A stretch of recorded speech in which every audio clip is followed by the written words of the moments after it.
చెప్పుకున్న ఉత్తరప్రదేశ్ ప్రభుత్వం సంబాల్ మీద వేసిన కమిటీ ఇచ్చినటువంటి నివేదికలో తేల్చినటువంటి నిజాలు.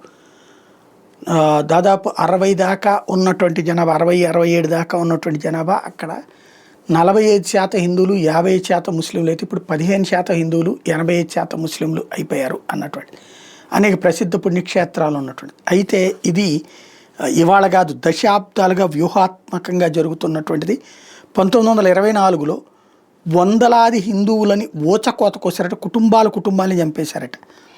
చివరికి ఆ ఇంపాక్టే పెద్ద ఎత్తున అప్పట్లో చర్చకు వస్తే గాంధీ గారు నెహ్రూని వెళ్ళి చూసి రమ్మనమని చెప్పి కూడా ఆ రోజుల్లో చెప్పారట. ఈయన వెళ్ళినటువంటి దాఖలాలు అయితే లేవు. ఆ తర్వాతే క్రమంగా డెమోగ్రఫిక్ చేంజ్ సంభవించింది అని చెప్తున్నారు ఉత్తరప్రదేశ్ డిప్యూటీ సీఎం బ్రజేష్ పాఠక్. తాజాగా అట్లాంటి జిల్లాల పరిస్థితులు ఏ జిల్లాల్లో ఉందో తేల్చే ప్రయత్నంలో ఉన్నారు.